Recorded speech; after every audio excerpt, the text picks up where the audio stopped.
The rivalry between the wolf and the dog is a family feud that has been simmering for over 30,000 years. It is perhaps the most profound biological split in the history of the mammalian world, a divergence that created two versions of the same animal, one that stayed in the shadow of the forest and one that stepped into the light of the human campfire. When we look at a wolf and a dog, we are looking into a primal mirror. On one side, we have the apex predator of the northern wilderness, the gray wolf, a creature of myth, shadow, and terrifying efficiency. On the other side, we have the dog, man's best friend, yes, but also a biological paradox. The dog is the only animal on Earth specifically engineered by humans to combat its own ancestors. To ask who would win in a fight isn't just a question of size or strength.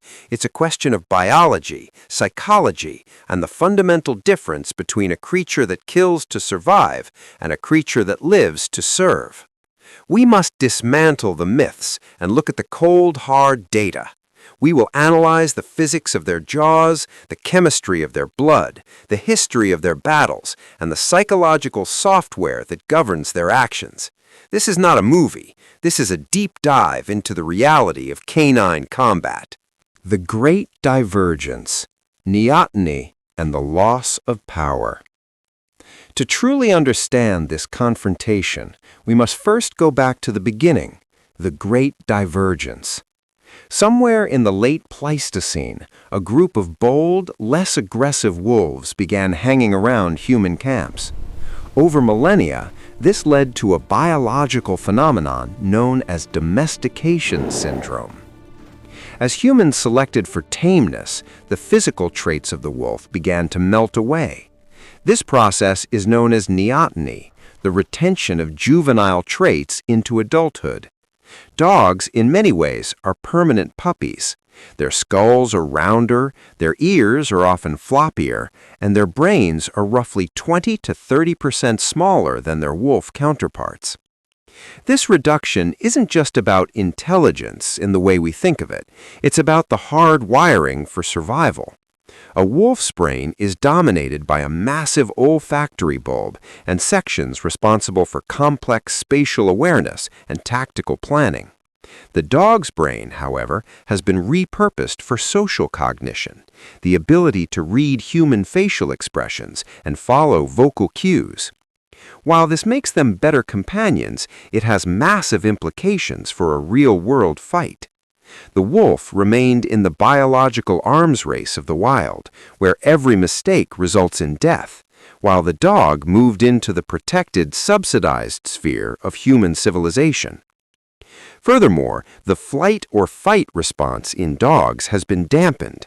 In a wolf, the adrenal system is primed for explosive, life-saving action. In a dog, the threshold for stress is much higher, which is why a dog can live in a noisy city, but it also means the dog lacks the instant-on ferocity that a wolf possesses the moment a conflict begins. Anatomy of a predator, the wolf's specialized frame. When we look at the hardware of the gray wolf, Canis lupus, we are looking at a masterpiece of natural selection. Unlike dogs, which are often bred for aesthetics or very specific, narrow human tasks, the wolf is a generalist built for the singular purpose of survival in the harshest environments on Earth. A large male gray wolf in the prime of its life can weigh anywhere from 80 to 120 pounds, but we must account for subspecies variation. In the reaches of Siberia or northwestern Canada, the Mackenzie Valley wolves have been recorded at 170 pounds or more, the size of a grown man. But weight is a deceptive metric. The wolf's frame is radically different from that of a dog. They have deeper chests and narrower bodies, which allows their front legs to be tucked closely together. This isn't just an anatomical quirk, it's an engineering marvel that allows them to single track. When a wolf runs, its front and back paws land in a straight line. This allows them to move through deep snow and rough terrain with a level of energy efficiency no dog can match. A wolf's limbs are significantly longer than a dog's of equal weight, giving them a massive stride. They can trot for 30 miles in a single day and still have the energy to sprint at 35 miles per hour when the hunt begins. Their paws are naturally larger, with the two middle toes being slightly longer, acting like natural snowshoes. Furthermore, their skeletal structure is built with a higher bone density than most dogs. This high mineral content makes their limbs less likely to snap during the high-impact struggle with a 1,000-pound elk or a defensive bison. The physics of destruction, jaw mechanics, and bite force. The most significant difference in hardware lies in the skull. A wolf's skull is significantly larger and broader than that of a dog of similar size. This extra space houses massive jaw muscles, specifically the temporalis muscles, which provide the snap, and the masseter muscles, which provide the crush. When a wolf bites, it isn't just nipping. Its bite force has been measured at roughly 1,200 pounds per square inch, psi, when it is truly clamping down on bone. To put that in perspective, a German Shepherd clocks in at around 238 psi. Even the powerful Rottweiler only reaches about 328 psi. A wolf's bite is a hydraulic press, but it's also a set of specialized tools. Their carnassial teeth are larger and sharper than a dog's, designed to act like industrial shears that can slice through thick hide and frozen tendon. Their canine teeth are longer and thicker, designed to hook into a struggling animal and hold on despite thousands of pounds of counterpressure. A wolf doesn't need to bite repeatedly. It only needs to bite once in the right place, the throat, the femoral artery, or the spine, to end a fight instantly. The guardian response, biological tanks of the dog world. However, humans have spent thousands of years creating statistical anomalies in the dog world. While the wolf is a generalist, we have created specialists. We have taken the raw clay of the canine genome and molded it into living tanks designed specifically to defend against wolves. Take the Turkish Kangal or the Central Asian Shepherd, known as the Alibi. These dogs are the heavyweights of the canine world. A large male Kangal can weigh 145 to 160 pounds, consistently larger than the average wild wolf. While their bite force of 743 psi doesn't quite match the wolf's maximum potential, it is the highest of any dog breed and more than enough to crush a wolf's leg or windpipe. When you compare a wolf to a giant guardian breed like the Caucasian Shepherd, the dog often holds the advantage in sheer mass and grappling strength. These dogs have been bred with thick, loose skin around their necks. This is a vital defensive evolution. In a fight, the neck is the primary target. When a wolf bites a Caucasian Shepherd, it often gets a mouthful of thick fur and loose skin rather than the jugular vein or the windpipe. This natural armor allows the dog to turn within its own skin and deliver a counterattack while the wolf is still trying to find a lethal grip. The software gap, kill drive versus gameness. If the hardware is a close match in some cases, the software is where the gap becomes an abyss. This is the concept of the kill drive. In the world of combat, it's often said that it's not the size of the dog in the fight, but the size of the fight in the dog. With wolves, however, it's about the professionalization of violence. A wolf is a professional killer. Every meal it eats is the result of a life-or-death struggle. To a wolf, a fight isn't about ego or protecting a master. It is about calories and survival. This creates a unique tactical mindset. If a wolf perceives a fight is too risky, it will leave. It cannot afford even a minor injury because an infection or a limp in the wild is a death sentence. But if a wolf is cornered, it fights with a surgical precision that dogs rarely possess. They don't brawl or wrestle the way dogs do. They target the hamstrings to disable, the belly to disembowel, or the throat to suffocate. They are tacticians. A wolf in a fight is constantly moving, looking for an angle, avoiding the clinch where a heavier dog might use its weight to pin them. Contrast this to the psychology of a domestic dog. Domestication has suppressed the dog's amygdala, the part of the brain responsible for fear and aggression. However, humans replaced that missing survival instinct with gameness. Gameness is the psychological trait that compels an animal to continue a fight despite catastrophic injury. A wolf will flee if it realizes it's losing. A truly game dog, like a high-drive American Pit Bull Terrier or a Tosa Inu, will keep attacking until its heart stops. In a real-world fight to the death, this lack of self-preservation can actually give the dog an edge. The dog doesn't care about tomorrow, while the wolf does. The combat styles. Grapplers versus slashers.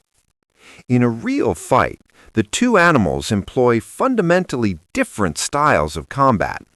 The dog, particularly the Mastiff or Terrier types, is a grappler. Its instinct is to bite and hold. Once a dog like a Presa Canario or a Pit Bull gets a grip, it shakes its head to tear tissue, but it does not let go. It uses its weight to pin the opponent. The wolf is a slasher. Because a wolf cannot afford to be stepped on by a moose or kicked by an elk, its style is hit and run.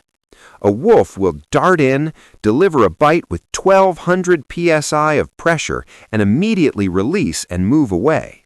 It relies on rapid, repeated trauma and blood loss. In an open field, the slasher almost always wins because the grappler can never get a hold of the target. However, in a phone booth or a small enclosure, the grappler's ability to pin the wolf might neutralize the wolf's mobility. The specialist contenders, profiles in combat. To understand a real fight, we have to look at the elite tier of dogs bred for combat. The Irish Wolfhound. Historically, these dogs were the size of small ponies. They were so effective at hunting and killing wolves in the British Isles that they actually worked themselves out of a job. Once the wolves were extinct in Ireland, the breed's primary purpose vanished. While modern wolfhounds are much softer in temperament, their frame, a combination of a greyhound's speed and a mastiff's power, remains a haunting reminder of their original purpose. The Tosa Inu. This is the sumo wrestler of dogs. Bred in Japan specifically for dogfighting, the Tosa is a 130-pound athlete that fights in silence. It is bred not just to bite, but to use its massive chest and shoulders to knock an opponent off balance. In a confined space, a Tosa's ability to grapple could potentially overwhelm a wolf's mobility. The Dogo Argentino. This dog was bred for catch work, specifically to hunt wild boar and pumas. Unlike many dogs that bark or nip, the Dogo is bred to silently close the distance, bite, and hold on until the hunter arrives. This dog possesses a level of kill drive that is rare in the domestic world, making it a formidable opponent for a lone wolf. The Guldong and Bully Kuta. From Pakistan and India, these breeds are often used in unregulated combat. They are tall, incredibly aggressive, and possess a level of speed that most Western Mastiffs lack. They are some of the only dogs that match a wolf's explosiveness in the first 30 seconds of a fight. The cardio factor, aerobic versus anaerobic power. One of the most overlooked aspects of this fight is cardiovascular endurance. A domestic dog is largely an anaerobic athlete. It is built for short bursts of play or protection. After 5 to 10 minutes of high-intensity struggling, a dog's body begins to overheat. They lack the cooling efficiency and the massive lung capacity of the wolf. A wolf's heart is significantly larger than a dog's relative to its body size, and its blood is richer in hemoglobin, allowing for better oxygen transport. This gives them infinite cardio. In a fight that lasts more than 5 minutes, the dog's muscles will begin to fill with lactic acid, and its movements will become sluggish. The wolf, accustomed to chasing prey for miles, will still be operating at peak efficiency. This is why many wolf-dog encounters end with the dog simply collapsing from exhaustion, at which point the wolf delivers the killing blow. Terrain and the nip and fade. The environment is the ultimate home field advantage. In a one-on-one scenario in an enclosed space, a backyard or a ring, the dog's mass, grappling strength, and gameness give it a significant advantage. The dog will likely grab, hold, and use its weight to pin the wolf. In close quarters, the wolf's superior cardio and tactical retreat options are neutralized. But in the wild, the wolf wins almost every time. The wolf will use the terrain. A wolf can hear a leaf fall from miles away and can smell prey from nearly 2 miles off. In the wild, a wolf will almost never be surprised by a dog. It will choose the time and place of the encounter, often attacking when the dog is tired, distracted, or at a disadvantage in deep mud or snow. Furthermore, wolves have snowshoe paws. In a winter fight, a heavy dog will sink into the drifts, unable to move its legs, while the wolf stays on top of the crust. It is a slaughter, not a fight. The shadow of the pack. Coordination as a weapon. We must address the most important factor, the pack. In the wild, wolves rarely fight alone. A wolf pack operates like a single, multi-headed organism. While one wolf distracts a dog from the front, 2 others will simultaneously attack the hamstrings and the flanks from behind. Dogs, even those raised together, rarely coordinate their attacks with this level of sophistication. They tend to get in each other's way or fight for the same bite spot. In the northern Rockies, wildlife biologists have documented encounters between wolf packs and domestic dogs. Even when the dogs are large and aggressive, they are systematically dismantled by the pack's pinwheel maneuvers. To a wolf pack, a lone dog, even a powerful one, is simply a slow, confused relative that doesn't know the rules of the game. The intimidation factor. Ancestral trauma. There is a documented phenomenon where domestic dogs, even highly trained protection dogs, simply freeze or panic when they smell a wolf for the first time. This is what biologists call ancestral trauma. The smell of a wolf is the smell of an apex predator that has been the primary cause of canine death for millions of years. A wolf's presence is also much louder in terms of pheromones and body language.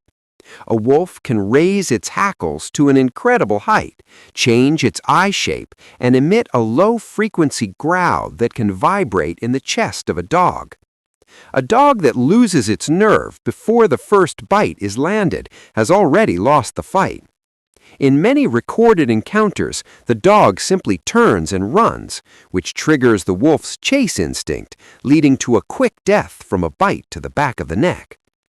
The cheat code, spiked collars, and human intervention. Finally, we look at how humans have historically tilted the scales. For centuries, shepherds in Turkey, Iran, and the Caucasus have equipped their guardian dogs with sengel, or spiked steel collars. Because a wolf's primary instinct is to go for the throat, the most efficient kill, the spiked collar turns the wolf's greatest weapon against it. When the wolf bites down, it impales its own jaw on 3-inch steel spikes. This momentarily stuns the wolf, giving the dog the opening it needs to land a crushing blow to the wolf's ribs or spine. Without that collar, even the bravest kangal is at a massive disadvantage against a hungry timber wolf. This cheat code is the only reason livestock guardian dogs have been able to successfully defend flocks for thousands of years. The subspecies variable, not all wolves are equal. When we ask who would win, we must specify which wolf we're talking about. If it is an Arabian wolf, which weighs only about 45 pounds, a large American bulldog or pit bull would likely overpower it through sheer size and aggression. However, if we are talking about the northwestern wolf or the Arctic wolf, we are talking about a beast that kills musk oxen and elk. These wolves are built to withstand temperatures of -40 degrees and have bones as thick as human wrists. Against these specimens, almost no dog on Earth stands a chance in a 1v1 encounter. The final verdict: success versus survival. So, who wins? If it's a fight between a standard domestic dog, the kind we keep in our suburbs, and a gray wolf, the wolf wins 99% of the time. The raw power, the 1200 psi bite, and the professional killer instinct of the wild predator are simply too much for a pet to handle. If it's a fight between a specialized livestock guardian dog like a Kangal or a Caucasian Shepherd and a wolf, the odds shift. In a one-on-one fight on a level field, the dog's size, bone-crushing weight, and gameness might give it a 60-40 advantage. These dogs are the elite warriors of the canine world, and they're the only ones capable of standing their ground. But if we are talking about survival, about who is the superior canine, the wolf is the undisputed king of the wild. The wolf is a survivalist. The dog is a specialist. The wolf is a master of the environment. The dog is a master of the relationship. The dog has won the greatest evolutionary battle of all, the battle for global presence. While wolf populations have dwindled due to habitat loss and human competition, there are nearly 900 million dogs on Earth. They traded their ferocity for a spot by our firesides. They traded their 1200 psi bite for a guaranteed bowl of kibble. When you look into the eyes of a dog, you are looking at a wolf that chose a different path, a path of cooperation over combat. But never forget that underneath that wagging tail, the skeleton of a predator remains, a ghost of the wilderness that still remembers how to fight. The wolf is what we were. The dog is what we became. And in a fight between the two, we are really watching a battle between our own wild past and our civilized present. The wolf wins the fight, but the dog wins the world.